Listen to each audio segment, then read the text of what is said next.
Now let's get to movie reviews. We have a ton. We have a ton of stuff that we're gonna get to. First up, it's a movie that Eric and I both saw. It's called Shaman. And it centers on a missionary family that they travel to Ecuador and they're trying to convert people to, I think they're Catholics, and they're trying to convert the indigenous people in this mountain in Ecuador, very remote mountain in Ecuador. They're trying to convert as many people into Christianity. And the movie starts off with Candace, played by Sara Canning. She's, I think it's either her or her husband, played by Daniel Gillies, I think baptizing one of the indigenous people who's converting to Christianity. That's the beginning. And while they're in this stream, in this beautiful countryside in the mountain, their son is off with his airplane and just flying it off into the distance. And the plane goes into A toy airplane, to toy be airplane. specific. Thank you, Eric. He's not This, a pilot. yeah. The son, their teenage son, there is flying a toy airplane, and there's a couple of kids, his friends, presumably younger, much younger than him. They're watching him throw the plane up in the air. The plane goes into a cave. The kid, their son, the missionary's son, goes into the cave searching for his toy plane. And what happens is there is a hand that comes out of the darkness and grabs the son's, like young kid's arm, and the kid screams and he runs out. And the first opening moments, you see him running from the cave with those two kids towards the parents and the indigenous people by the stream. That is the opening of Shaman. And I think you can surmise from the get-go regarding the symbolism of the cave is you have these missionaries trying to inflict, or I guess that, I don't know if that's a nice word, trying to spread their religion into this rural area, in an area where these people already possibly have their faith and their own way of life and their own religion. So there is a push and pull between these two religions, and especially since what happens in the cave to the kid, to the teenager, he gets possibly possessed by a demon, devil, who knows? And will Christianity help save this teenager, or will the powers of the shaman and his own spirituality and his beliefs help save the teenage kid? So it's a demon possession movie couched within two faiths trying to bring the demon out of this teenager. It's directed by Antonio Negret, written by Daniel Negret. The running time is 93 minutes. It's from Well Go USA Entertainment. Hits And theaters its and I, its current IMDb score is 6.9 out of 10. oh, Perfect very IMDb score. perfect IMDb score. Its running time is 93 minutes. It's a perfect IMDb score, but what is the score of Eric Holmes? Does this movie work for you in any kind of manner, Eric Shaman? Not 6.9 out of 5, but I did this one a lot. And I think because, like, on one hand, it's just a regular demon possession movie, kind of like Exorcist. That'd probably be the closest thing. 100%. But I think what sets this apart is the combating of two religions. Yes. Because on the surface, it's you're trying to give this your son an exorcism to get rid of a demon that has nothing to do with Christianity. This is our religion. And so that's Yeah. like on the surface, but I think what this movie's really saying is warring religions trying to battle for supremacy of the population or Yes, I eyes of agree. power and that sort of thing. And so there's that kind of thing going on. I would say as far as like just a straight up demon possession movie, this one's pretty good one, I think. First of all, like the son, usually when kids, whether they get possessed or they're a demon themselves or whatever, it just didn't do it for me because I'm like, yeah, go to your room. You're grounded. This one, I could definitely take the son pretty easily, but I don't know. He just seems like really, when he's in demon mode, he seems real intimidating. Almost so where like when he gets in demon mode, it's like, get out of there. You don't need to be in that room. So he sold you in his Oh, performance. so well, both in his performance, the effects they use, and just the context of everything. So it's a demon possession movie. It was definitely worked on that level. I liked Sarah And Canning. then you Sorry, start. I Oh like the mother, this actress Sarah Canning as Candace. She was yeah, good because you get to see her character evolution as she's trying to figure out, do I stay pious and believe and lock into my Catholic religion as far as trying to help my own blood, or do I start heading over to the shaman and his beliefs and sacrificing my own beliefs for the I, benefit lo- of my I love survival. Shaman. I I mean, like the shaman too. I think when we talk spoilers, I'll get more into why, but Shaman's pretty badass, I think. Oh, he Um, is. Yeah, I also have to mention before we get to Eric's final thoughts on this on Shaman is Daniel Gillies plays the husband of Candace, and they are the missionary couple. Just a very interesting fact.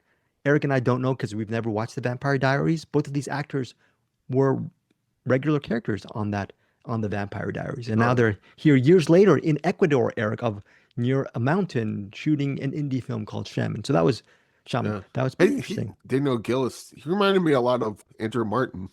Oh, Watching Andrew this, Martin. like Okay. when he first popped up on screen, oh, Andrew's in a movie. Yeah, Oh wait, Andrew no, Martin that's not him. is a very He interesting didn't look like cinephile, good friend of Eric's. upon close inspection, but just a quick glimpse. I'm like, Yeah, and maybe with the 3 day growth and the unshaven a little bit and yeah, stature. Yeah, and a little bit of Andrew Martin, very knowledgeable cinephile. looking all handsome and cool. Look, yeah, and he's very handsome and cool, a lot more handsome and cool than me. That is Andrew Martin. Shout out to him over at just he's a huge movie fan. I wonder what he thinks of Shaman. Eric, your final thought and rating on Shaman?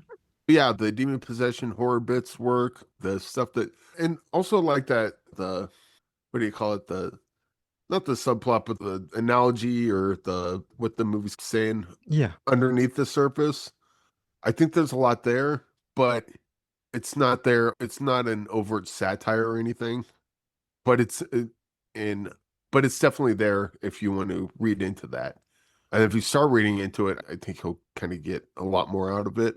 But if you just want to watch it as a kid turning demon and some horror stuff going on, it's definitely great in that regard too. In Ecuador. Not it's not set in a big city or like in Boston or New York. It's Yeah, set in the mountains of Ecuador, which is very cool. You get to see I more would of the say that there's a lot more positive things I could say, but I have to say that for spoilers because I don't want to give stuff away. I will say But this though, and I apologize for saying this. It's a little bit of a mini spoiler, not too much. What really sold me because I was demon possession movies, Eric, are not my cup of tea specifically. Sometimes I will same, get fatigue when I see, oh, cut back and forth. Oh, the kid is spurting out blood and the blood is black because the blood is weird, different color. And then everyone's getting everyone's freaked out and it's cutting back and forth and it's jump cut stuff and it's just weird. So all that stuff gets on my nerves sometimes. There's a little bit of that in Shaman, but if you like it, that's fine. What I really loved was along with the performances, the kid was great, Sara Canning's great. The ending of the movie, which Eric and I will be discussing this week on our weekly spoilers over at Cinematics, knocked me the F out. I cannot believe what they did for the ending. And it's basically a total FU to, I'm not going to say who, but it's just a total FU. And I loved it. It makes me want same. to go back and watch the movie again because on the surface, Shaman works if you like demon possession movies, but then you might be watching this and say, "Oh, I've seen this before. Okay, different. Oh, okay, I've seen this, or I've seen the way." But then when you get to the ending, it knocked me out, and it brought everything in this movie together for me, and I was surprised at how much I ended up liking Shaman more the more I thought about it. Yeah. Yeah, I would rate this one, but Elliot came up to me and his eyes turned black. Your ratings have no power. And then I got flung across the room. I'm sorry, where's the shaman? Eric, what is your rating on Shaman again in theaters and on? I'm afraid I'm not gonna do it. I'll go 4.666 on this one. Okay, so 4.5 stars because I'm too scared to rate 4.66 on Shaman. I'm giving Shaman 4, okay, because of the value add of that ending. It's just a good ending. It's one of the, I'm thinking of endings this year. This is one of the better endings I've seen, I think, for a while. Yeah. It's subtle. I think I'm gonna 4 star too, but that ending set it above for me. Reasons we'll talk about. Okay, so Eric's gonna say 4 stars. I'm gonna say 4 stars. He puts on the Google Doc 4.666. Again, it is directed by, yes, directed by Antonio Negret. Or I apologize for that, for mispronouncing the name possibly, and written by Daniel Negret. I will also, there's a huge, you know what my big barrier to entry as far as Shaman goes, the big warning that we have to give. What's the big warning we have to give our cinematics listeners for Shaman? What do you think? It's a horror movie, so don't bring the kids. Okay, that's a good one. Is that your guess? Is that your That should warning? be. No, that's inherent in a horror movie. Eric, you love animals. If you love Oh, guinea pigs, folks, do I for not. Yes, Eric. yeah, Yeah, that's. guinea pigs, I'm assuming no guinea pigs were harmed in the making of this of movie. course. You wouldn't know that watching the scene. Like they I sold love that guinea pigs. pretty damn well. Guinea pigs are a delicacy in Ecuador and Peru and a bunch of Bolivia. And, Sorry, oh, making that Eric, stop god licking your awful. lips. Are you getting hungry, Eric? You're licking your lips right now. I just saw No, you. the when he was holding the guinea pig and started making that noise of distress Oh, before he started. Oh yeah, oh yeah. So, FYI, if you have a guinea pig, as if it's a guinea pig is your pet, or you like to, people like to say, if you're a guardian of the guinea pigs, if you love them, just be warned. But shamans are also about respecting cultures, right, Eric? It's a delicacy in Ecuador, no. so people eat it just like you and I eat chicken. But So also Humberto Morales is Shaman. Keep he's an eye out awesome. for that guy. That's like a Pim Zam thing. It's like I hope to see this person in more things because he didn't have a huge part, even though that the title of the movie's him. But yeah, his character was freaking cool as hell in this.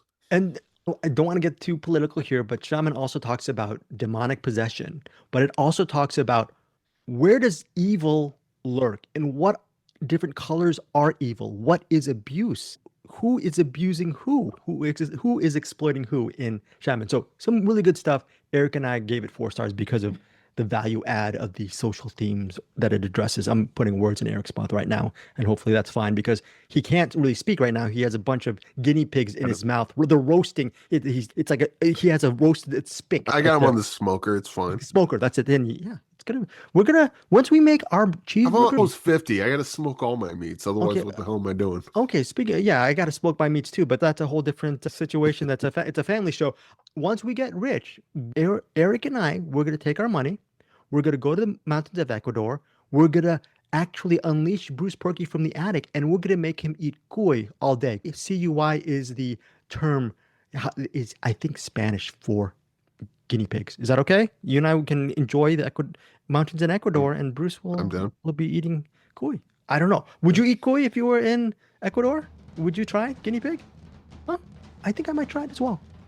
When in Rome. When in Rome. Can't talk. I currently have my mouth full of guinea pig. Okay, so that is our review of Shaman, again in theaters Friday, as well as available on digital and on demand. Hey guys, thanks so much for watching this video. For more movie and television reviews and interviews, please subscribe to my Deepest Dream channel. Like, comment, share, subscribe. And as always, thanks so much for your support. Take care.